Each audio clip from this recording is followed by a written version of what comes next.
بالله السميع العليم من الشيطان الرجيم بسم الله الرحمن الرحيم والصلاة والسلام على أشرف المرسلين سيدنا محمد وعلى آله وصحبه أجمعين ونعوذ بالله من شرور أنفسنا ومن سيئات أعمالنا من يهد الله فهو المهتد ومن يضلل فلن تجد له وليا مرشدا ونشهد أن لا إله إلا الله وحده لا شريك له ونشهد أن محمدا عبده ورسوله أيتها الأخوات أيها الإخوة أحييكم بتحية الإسلام تحية من عند الله مباركة طيبة السلام عليكم ورحمة الله وبركاته. Once again, I'm happy to be here with you, and it's an honor for me just to speak after our Imam Zaid Shakir and to listen to his words and his vision for us and the perception and the understanding of our mission and the priorities. And this is where I want to start in 40 minutes just to think about our understanding. And in the short clip, there was something which was, for me, quite interesting when it comes to speaking about Western issues. Really, what I have been trying to do over the last 25 years is to think about both, in fact, Muslims in majority countries and Muslims in the West, and to get a sense that we have common challenges. And also we have to come back to the better understanding of our religion in order to face the common challenges and to be also able to deal with some of the issues that we have in our society. Having said that now, I heard just Imam Zaid Shakir saying that we have to give precedence to salvation over liberation. And as I understood what he was saying, my main concern is not to choose between the two, but to decide that one is the end of the other. The end of my liberation should be salvation, but I should liberate. I am here for liberation, liberating my ego, liberating this world of war, and liberating ourselves from oppression and colonization and alienation. The end should be clear. It's about salvation. And this is why we have to be very cautious. As Muslims, sometimes we confuse the means with the ends, and we take the means for the ends. Liberation is a means towards an end, and the end is salvation because we want to be close to God. That's not going to choose salvation by forgetting liberation, because liberation is the necessity in our daily life. So let me come to our understanding of this discussion about secularism and secularization, and to come to the second part of what Imam Zaid Shakir was saying, and it's also religions in the public sphere, and in which way we have to deal with it. What is said, and this is something which is a common discussion in Europe, and very often we speak about what is happening in France or what is happening in Europe, as opposed to what is happening in Canada or it's happening in the United States of America when it comes to secularism and the process of secularization, or what we call to those secularity, is distinguishing church from state and religion from state. So it's to be clear that there will be no imposition coming from the state into anything which has to do with religion. In fact, what is behind the whole process, and we have to understand this because the Muslims, they don't get this, which is quite important, with this separation between deen and the state, which is religion and the state. What is in fact at stake is the distinction between authorities, the authority of religion and the authority of the state, saying quite clearly that religions cannot impose anything onto the state, but the state cannot impose anything onto religion, is a complementary approach. And this is something which came from the Western history. While the process of secularization is coming from the West, if you come back to something which has to do with the very traditional Islamic understanding of authorities, we know this distinction between authorities in Islam It's not the same model, but the principle of distinguishing the way we are with God and the way we are with human beings is clear. بين العبادات والمعاملات. We are distinguishing authorities in the way we deal with the authority. It's not for us a divorce is a distinction. In the West, it became a divorce because of what happened with the imposition of the Catholic Church. So we have to understand the very essence of this relationship in the West and to understand that the very essence of this secularization process and secularity, distinguishing the authorities, has to do with distinguishing the two powers. And it's important not to forget to speak about power when we speak about that, and you will come to it. The second point, which is important, was in the West, when we speak about the secular system, this is where and through this process that it was possible to deal with pluralism in these societies.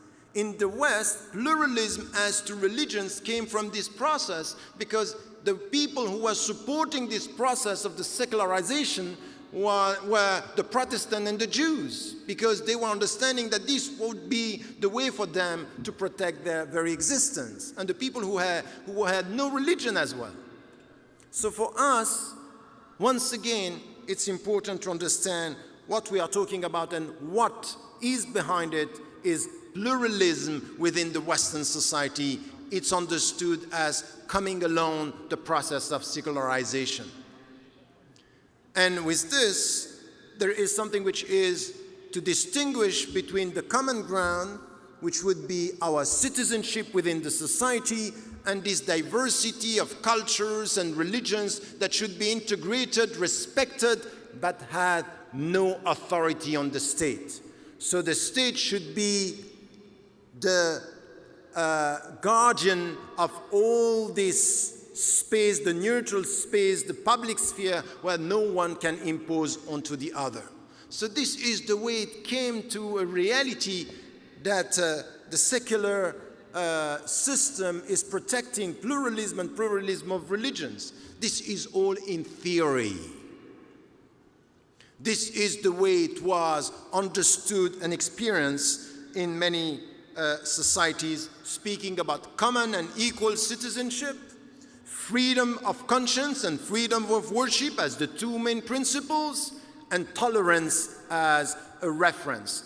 And the philosophers like Hobbes and Locke were talking about this is the only way for us to get religions, tolerance, and authority in our society and in the West. So we have to get this and to understand that. Now, the American history, North American history in the United States of America or in Canada, it's not exactly the same that the history in Europe. And even in Europe, the British history is not the same as the French history. Every society went through the same secularization process, but not through the same and with the same model. So we have to study every single model. If you want to talk about this, you need to get the collective psychology of a specific nation to get a better understanding of how we are dealing with it and how you are using the concept. Now, it's important when I just heard Imam Zaid Shakir saying, if you come back to the States or to the North American societies, just to go for laicism is against the Constitution. This is not us. This is France, or this is some European models. And I think it's at the same time right and maybe a misconception of the way it's played in Europe. And this is why it's important to study the very essence of the national discussions in Europe and in the West. Why? Because we are misled by ideologues using the system with something else. They have an agenda. And if we don't know history, if we don't study what is happening, we are following the footsteps of them where they want us to go, and they want us to fall into the trap of this discussion. So let me come to some of the points that we have to raise and then to come to our role in the public sphere today, adding or just coming from a different angle as what was said by our Imam Zaid Shakir just before. The first problem is that, as I said, millions of Muslims today living in the West, in Canada, in the United States of America, and in every single European country don't have a problem with the secular system if the secular system is implemented the way it should be. We don't have a problem with the law. We abide by the law of the country. We are showing this every day, day in, day out. The Western Muslims are abiding by the law. More importantly even, we know that if we were in Europe or in the United States of America under the authority of the Catholic Church, the way it was in the Middle Ages, it would be more difficult for a Muslim to live as a Muslim in this society. We understand that the system is protecting us within this society. It's a way of protecting pluralism. We know that this is a reality of history, that it helped the religious minorities to be protected. So we need to get this. We need to get this understanding that this process helped this religious pluralism that we are experiencing. Now, it's not enough. And it's not enough to get to this. Why? Because we have three problems. The first problem is, while the process was to differentiate between authorities and to help the religions to have a place in society without imposing anything onto the citizens, we have new ideologues of laïcité or secularization or secularity or secularism. In their mind, the system is against religion. They are transforming it into something which is not regulating the religious presence, but removing religions from being visible in our society. It's an atheist ideology, and it's struggling and resisting and fighting against anything which is religious. So today the problem that we have, for example, in France, when you listen to people, this is not the French system. It's the French system read by ideologues of this kind of laïcism, which is against religion. So this is to be understood. Why? Because, you know, for years, 30 years, we started to learn the law of the country, to understand that we don't have a problem with the law, but the law is not enough. The point is, who is reading the law? Who has the power to interpret the law? It's a question of power. Because at the end of the day, if you read the law and you trust the citizen, you integrate the citizen. But if you read the law by targeting the citizen, you use the law against the citizen and against the people who are perceived as a threat. What we are saying to the French government, for example, and many European governments, and even now it's coming here in your country. In Canada, you have a discussion not only in Quebec, but in Canada you have now trends of people using secularization, saying Islam per se is against it. They are not going to integrate. But it's not the first time we heard that.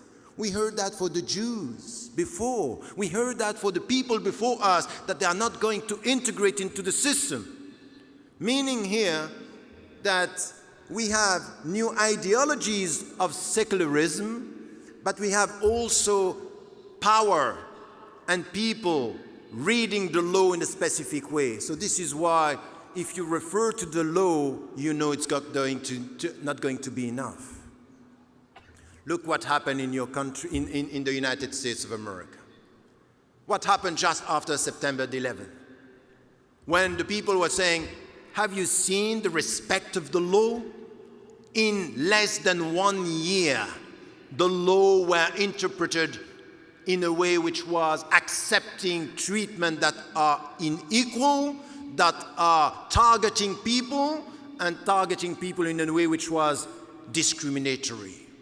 So the law could be changed in one way, in another, if you feel that you are under siege. And this is exactly what is happening. What we are asking, for example, in Europe, we are saying, implement the law the way it is. What we are asking you is not to have a specific treatment. We want you to implement the law equally for all the citizens. It's not what is happening now.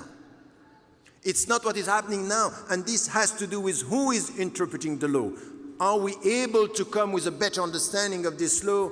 So the point for us when it comes to all this discussion, don't forget when you speak about the legal system to speak about the authority and power, who is behind these interpretations and what is done and who is targeted.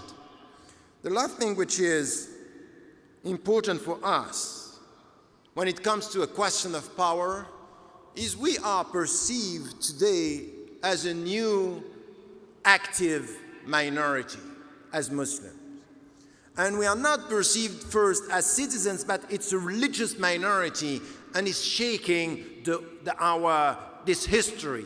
Why? Because many people very recently had a discussion with Christopher Hitchens, and he was saying, this coming back of religion, and the Muslims are perceived as the people coming back with God. So you come back with God, we had finished this story, and you come back with him, and you speak about religion. And this is where the perception is, it's a question of power. And be careful. It's not because the law is saying you are going to be treated equally that you are going to be treated equally. By law in this country and by law in the country in the United States of America or by law in Europe, when you are by origin a black African, a North African Arab, a Pakistani, a Turkish man or a Turkish woman, you should be treated equally by law. It's not happening. Because it's a question of power. Who is implementing this law and targeting specific people? In this country, this is also becoming a reality. In the United States of America, you don't get the very essence of, you can refer to the Constitution and the history of this American dream. It's an American dream, but as for equal citizenship in the United States of America is written in articles of law. It's not the real experience of people. It's not. And we have to understand this, that as Muslims, if you refer to the law, it's the starting point of the discussion, but you have to be involved in something which has to do with how do you deal with your presence in this society. Ideology, implementation, and power struggle, this is also something which is part of the whole process in the secular or the process of secularization. And for us, it's important to study all this. Last year in Rome, the personal advisor to the Pope, Cardinal Tron, was saying, we need to thank the Muslims because they bring back religion and God in Europe. That they are helping us to speak about God without being scared or afraid of referring to Him. And this is something which is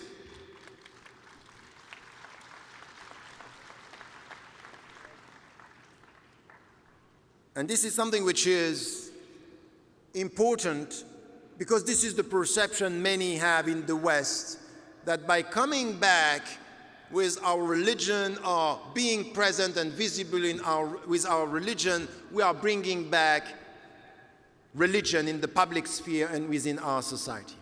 Now, that's all good to say, look, first, as a principle, we don't have a problem with a secular society distinguishing authority and letting us find our way within the system. We don't have a problem with this. As Muslims, we should manage, we should find our way, and we should be able to get this as something which is part of our destiny in this society. We don't have a problem with this. This is one. Second, what we want is real equality between citizens. We should be able as Muslims and as Christians and as Jews and as atheists and agnostics to find our way in this society. We don't have a problem. Having said this, now, the perception is everywhere that the more we go, the more we understand, yes, you brought back God in the public sphere, but now we have voices everywhere. And I thought for a while that it's going to be in Europe. And it came to the United States of America. It's already in Canada. All this business about stop Islamization of America, stop Islamization of Europe, stop Islamization, which means you brought back God, but you are colonizing us. And colonizing us means we are the victims of this new visibility of the Muslims. And what is expected now is to have Muslim-free zones, no symbols, no presence. We don't want to see your mosque. We don't want to see your headscarves. You don't want to see you. No color, no dress, no minarets, no architecture. The good Muslims are the invisible Muslims. And you know what is sad? Is that some Muslims are ready for that. They are not only ready in the way they dress, they are ready in the way they speak. They are ready in the way they deal with problems in this society. And this is very worrying. There's Muslims that think that to be accepted in this society, you have to disappear. So now we have to ask ourselves, some of these ideologues are putting us in a corner and pushing us to be obsessed with the visibility of the symbols. We don't have a problem with the visibility, and we need to be assertive. This is a right. This is right according to any secular system. We don't have to disappear. No, please. Remember the personal fatwa, which is, once again, don't take it wrong, it's not a fatwa against clapping for the... No, it's just that I don't like it. I don't like this emotional reaction. It's not good for you because you cannot concentrate. It's not good for my ego because sometimes you feel that it's good to be... Okay, you follow that? That's it. So, the point here is really for us to be able to say, look, we are pushed into a corner where, because the people are saying we don't want to see you, we come with this and we are aggressive on this. We have to be clever. We should not have any problem with being visible. But now we have to decide the substance of our visibility.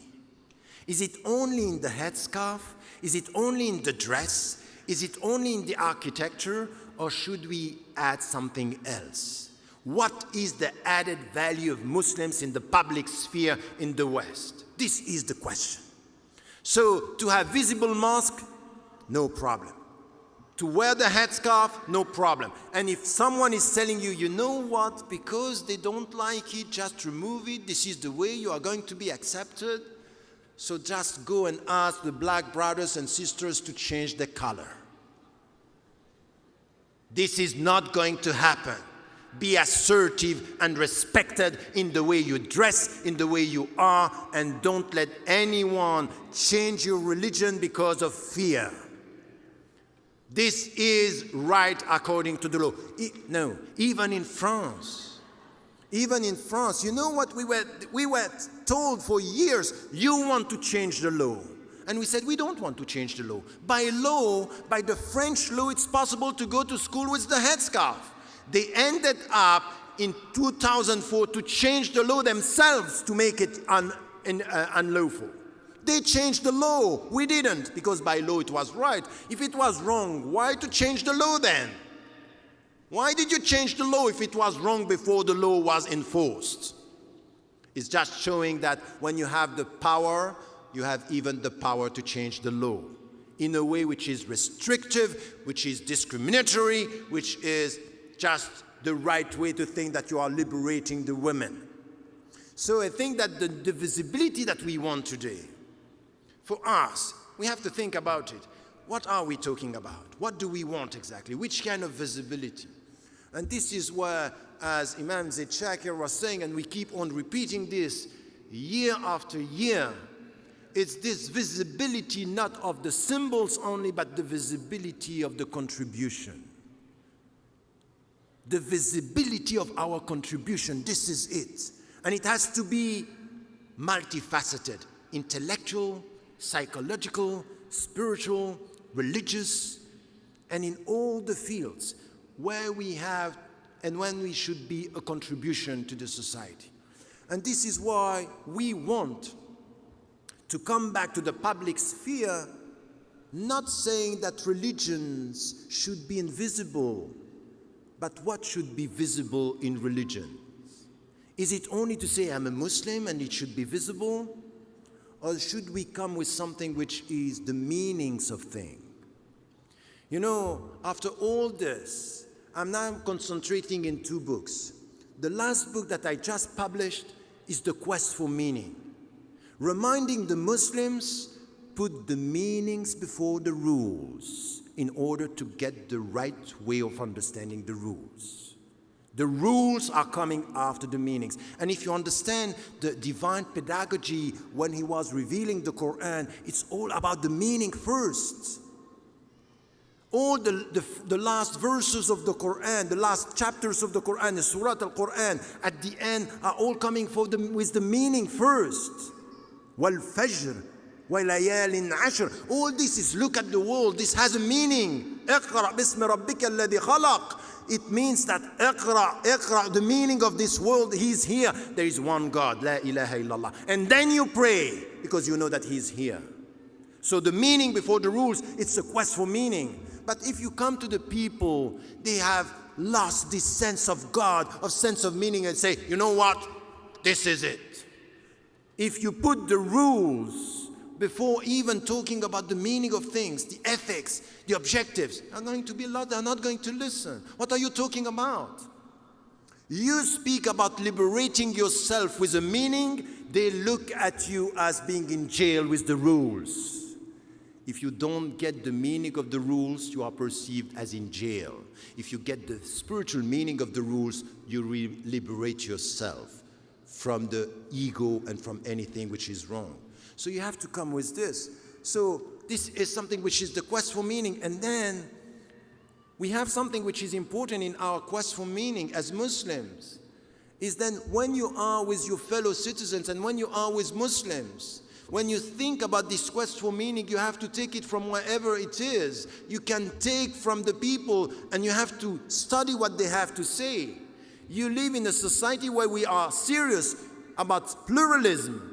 What is your attitude as Western Muslims towards pluralism? It's just to show that you are Muslim, or are you studying? Are you studying what they have to say? For example, I asked the brother to put, I'm teaching philosophy in Morocco and Islamic studies in Qatar and in Oxford. I want this to be clear for you. Because very often I have people coming and say, you know what? Tariq Ramadan is a philosopher. Meaning it's far from the rules and from the Islamic teaching, because the Islamic teaching, this is the rules, is Islamic study. What is this? What is this understanding that philosophy should not be studied? Philosophy, it's very important in our understanding. It's the question of why. And you have to get these questions coming from other philosophies. You know your religion, and you deal with philosophies and spiritualities in an open mind, with an open mind. And you take from this. So, developing a philosophy of pluralism, which is the subtitle of the book, was to open up towards all these questions that are so important. And you know what happened? The first journalist who came to me talking about the book, the first question he asked me is, after reading the book, say, wow, that's it's a book with a very open mind and a very open heart. And he looked at me and he said, are you still a believer? As if the Muslims, the way they are perceived is you speak about Islam, you think about Islam, but you are not interested into the other traditions. You are not interested by the other traditions. That's wrong. This is where we have to come with this understanding. if you want to be serious about bringing back the very essence of religions and this quest for this liberation towards salvation, you have to come with this quest for meaning, to be able to be knowledgeable about your own religion and to learn from the other religions, to learn from the other spiritualities. So when you are here, thousands are coming. You come to listen to Islamic talks and we speak about our religion. You also have to come back home, take books and read about the other traditions, the way the people, because you have to come with this within the society. This is where you are an added value to this society. When you are able to help the Christians to know better their religion, to come with the Buddhist tradition and to understand what is very good for us also to listen to. Because it's very interesting for the Muslims fasting Ramadan to listen to the Buddhist tradition telling you, liberate yourself from your ego. This is the way towards liberation. Because we today are coming back to Ramadan. The way we fast is sometimes not the way it should be. We eat more during Ramadan than during the other months of the year. So it's not the essence. So when you deal with others, they send you back to the very essence of your religion. So my point here, when we think about this, the presence of religions in the public sphere and in which way we have to deal with this, as I said, we don't have a problem with the law. We don't have a problem with the way it should be in theory. Now we know that it's going to be difficult in practice because what is happening is really a discriminatory process and we are perceived as a danger. How do we change this? Not by being visible only with our symbols, but visible with our contribution, the added value of the Muslim presence in the West. And by the way, not only in the West, it should be the same in all the society, what we are bringing to the society.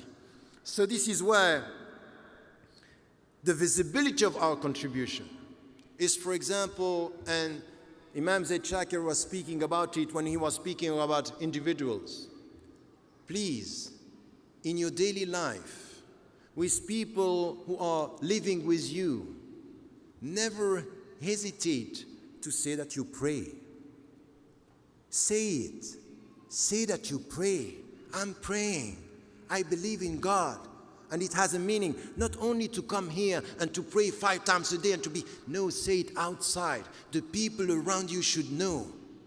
The people around you should know that you stick to a personal discipline. Yes, I pray. And I fast. And you should get the very essence of why I fast. I fast because it's good for myself. It's purifying my body. It's helping me to be close to God. It's helping me to be close to the poor people. This is why I fast.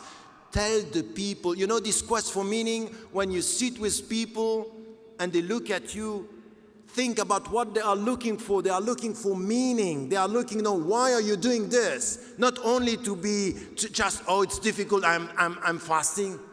They don't care about the difficulty. They care about the ends. Why are you doing this?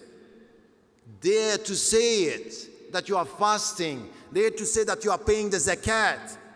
And this is the visibility of your presence. This is your contribution, that you still believe in things that are so important for you. The people don't pray. You have to speak about praying. But to speak about praying, our presence in the public sphere is something which has to be done with dignity. Recently, the leader of the Front National in France was saying, look at these Muslims colonizing our streets as the Nazis were colonizing us during the Second World War. And it became a controversial thing. And all the people were saying, look what she's saying, and just criticizing that. But she's sending a message that the way sometimes we are in the society, we have to ask for mosque, we have to build mosque, yes, but we have to do it with dignity. Sometimes, I'm sorry to say that the Muslims are not disciplined. The way we deal with our neighbor is wrong. So it's as if we don't care. I'm praying, I'm doing something right, so whatever you think, I don't care. It's not like that. Respect the people, but be able to speak about the very essence of what is praying for you. What is fasting for you? Why do you wear the headscarf? Speak about the essence of things. Don't be trapped in the symbols. So these are things that are very important in our way of talking.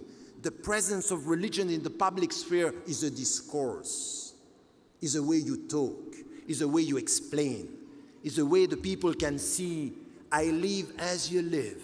I'm in the same society, but what I'm protecting is the meaning of my life. My life has a meaning with dignity. And this is why in the job, when you are in your job dealing with your fellow, civil servants, teachers, whatever you are doing, it's very important for them to see this signs of something which is an ethics. Faith should be visible through this.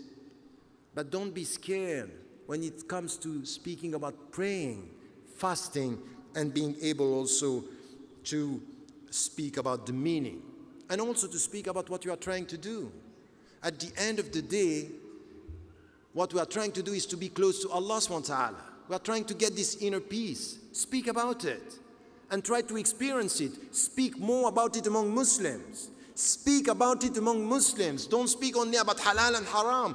Bring this into our community, which is the very essence of our religion, the meaning of things. وَأَقِمِ الصَّلَاةَ لِذِكْرِ. This remembrance is something which is essential. We are people of dhikr.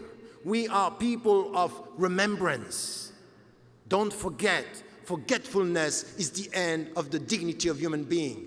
Our dignity is in the way we remember the meaning and the closeness to God. This is the oneness of God. This is a tawheed. So we need to talk about this more. This is this presence, not only through the rules, through the symbols, but through the meaning and the understanding.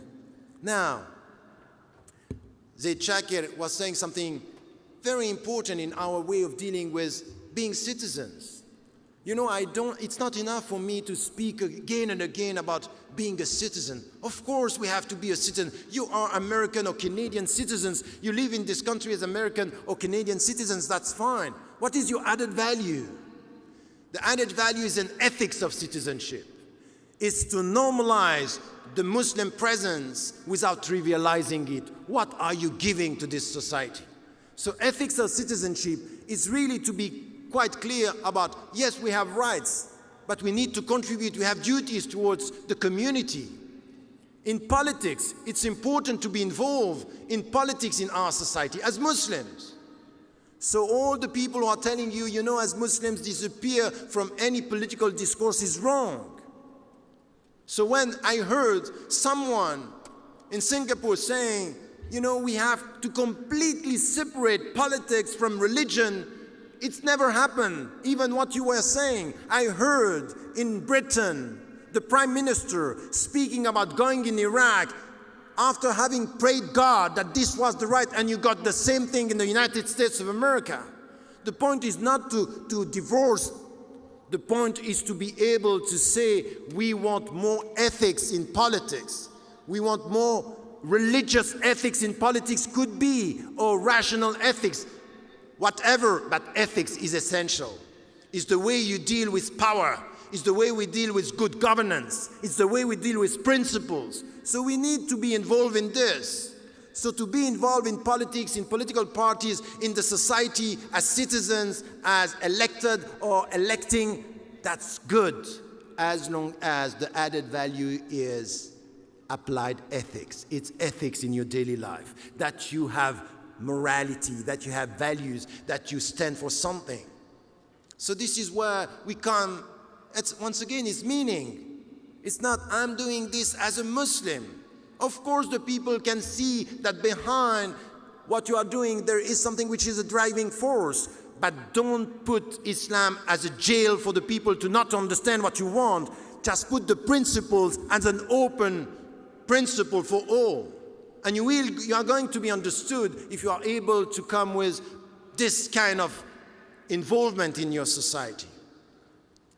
And it means as well that it's not only as citizens that you have to speak about the Canadian citizens. Be careful. There is something which is called modern slavery. There is something which is a danger for all the West. It's just to talk about us as citizens, and now we are criminalizing the immigrants. You can't accept that. وَلَقَدْ كَرَّمْنَا بَنِي آدَمَ means every single human being should be treated with dignity. Now we have our people, so we treat good the Canadian, we treat good the American, we treat good the British, the French, but the people who are coming, criminalize them. Are you accepting this? And you know what? You see Muslims, Canadian Muslims, European Muslims, American Muslims, they are happy with this. They don't want to talk about it. If you are serious about this, if you come with ethics in politics, is to challenge the governments by saying you can't treat human beings the way you are treating them.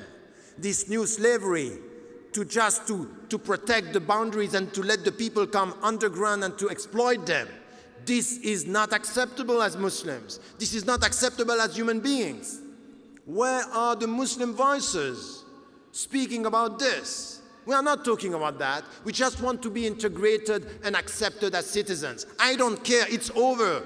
I'm even talking about the post-integration discourse, which has to do with contribution. Now we have to show the way to the Western societies. You are not going to survive by criminalizing the immigrants and to treat them as second-class human beings. That's not possible. And by the way, as much I'm saying this here, I have to say it in petro-monarchies and in the Muslim majority countries where immigrants are treated as slaves as well. It's an international disease. It's an international danger. It's something that we cannot accept. So this is where we need to talk about this. And please, if you are talking about peace, you need to talk about justice. Please don't be the new Canadian citizens and the American citizens and the European citizens. They are going to talk about ethics at the local level and forgetting the international issues. Now, while I'm talking to you, still in Iraq, in Afghanistan, in Africa, in Palestine, your people treated in a way which is not acceptable. And we are involved. Our governments are involved. No. The point for me is this. Ethics in politics is to be able to speak and to dare to speak.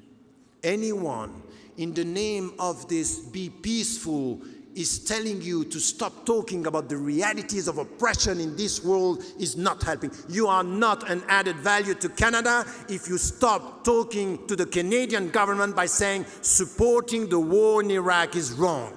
Being silent in what is happening in Palestine is wrong. To keep silent to what is happening in Africa is wrong. You should be the voice for the voiceless. This is ethics in politics. This is the way you challenge power. This is the way you come with, this is the way I deal with religion. I don't want to impose anything to anybody. I'm not here to convert.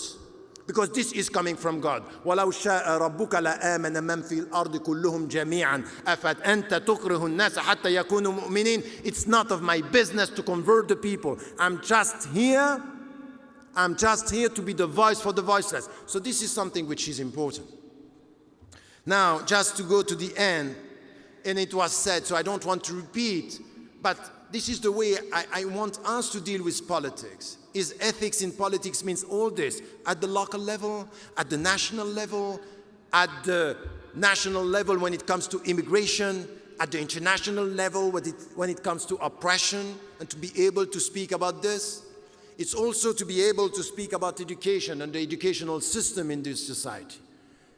Because this is something which is important. I'm sorry to see that the Muslims, very often they think that the only answer to a broken educational system is to think that you are going to solve the problem with Islamic schools.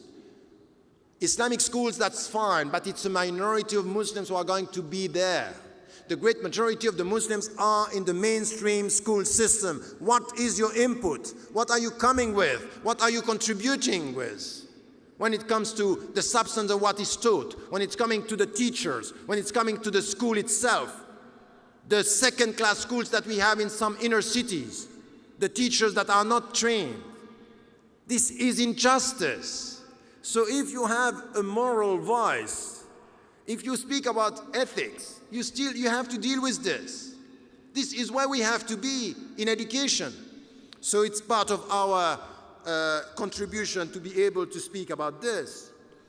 You know, once I was with Chandra Muzaffar, Dr. Chandra Muzaffar from Malaysia, and he was saying, we don't have a problem with the secular system, but there is the paradigm which is behind it, it's problematic. And he was saying, you still have, as Muslims in the public sphere, to come with a discourse stressing the importance of family, stressing the importance of the first social setting, which is family. So for us, it's important the way we deal with the elderly in our society, the way we deal with the parents, the way we deal with the kids. Family is critical. This is also the public sphere, and as Muslims, we have to be involved in this discussion. The meanings here are important. What is a family? What are the objectives of a family? And this is why we also have to speak and to be able to speak about love. You know, you can't come today and to say, if, you know, a marriage is between a man and a woman, it's rules and halal and haram. We need to come with educating the people to love in a better way. And as Muslims, are we able to talk about this? Are we able to talk and to come as Muslims with the very understanding of what it means? This relationship between mawaddatan wa rahmah, that is part of what is a couple, what it means to be two, and what it means then to be 3 and 4 and to build a family. Are we coming with this? Are we able as Muslims not to protect ourselves from the surrounding environment, but to spread around a better understanding of what family is? If religion has a meaning today, is to be able to speak about this in a way which is also self-critical, because we are the first as Muslims to say that Islam is promoting family as a central value. But look at the way we are dealing with our own families. The lack of communication, crisis. You know what is happening in the West? The Muslim families are colonized the same way. And if someone wants to be serious about integration, look at the figures and you should see we are very much integrated into the reality of the West. And this is critical. This is worrying. So let me come to my conclusion. I know I'm just 1 minute, that I just want to add 2 things very quickly as a conclusion.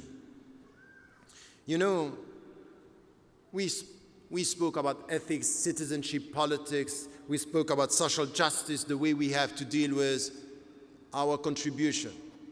Be serious as Muslims about the fact that you don't differentiate between a black and a white. Be serious as Muslims that you will struggle for the rights of the poor people and the black people in this society. Be serious about that. Be serious about that. Don't come to this convention here with all these people and you know that there is a missing dimension of this community here. The poor are not here. The poorest people of our community are not in this room tonight. And if you want to be the voice for the voiceless, you have to care about them. They are facing in inner cities a treatment which is not right. Care about them and show that you care about them in your daily struggle. Showing solidarity and showing that it's a struggle for justice. And then the last point is also for us. The universal language today in the public sphere is music, movies, arts. Are we going to be able to do something about this? Are we going to be able to propose something which is an alternative, ethics in arts? Are we going to be creative? Because it has to do with this. There is no civil society without imagination and symbols, representation and self-representation. As Muslims, we have to be involved in that. We have to have some bright brothers and sisters, citizens, Canadian citizens, coming with this. Which kind of arts? Do we have to build mosques that are only Oriental? That's good, we have mosques. Keep them, it's beautiful. But come with new creativity, new mosques that are fitting in this setting, in this society. We need Canadian taste. We need American taste. We need a Western taste that is able for us to be present with this. Don't be trapped in this visibility of the symbols. While the symbols are good, but we should add that we are here in our societies, and this is the way we are also dealing with the meta language, which is the symbols, which are the symbols that we have, and which is the reality of our understanding. So, having said this, there is something which is not perceived by us in the civil society. When we are here, I heard you laugh when Zaid Shakir was talking. You know what is missing? There is nothing wrong as Muslims to have a sense of humor. It's nothing wrong to be involved in our society with a sense of humor. It's nothing wrong to understand that this communication is important. It's part of the civil society. And it's also a religious presence to be able to say, I have an ethics, I have morality, I have principles, but I'm able to deal with this society with humor, understanding, communication. Be Canadian Muslims with all these dimensions, and this is the way, as Muslims, we are bringing meanings in our society and not only rules. Sharing and not only imposition.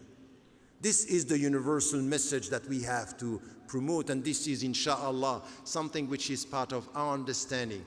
We don't have a problem with this, but we need to struggle, and we need to promote, and we need to share, inshallah. Assalamu alaikum wa rahmatullah.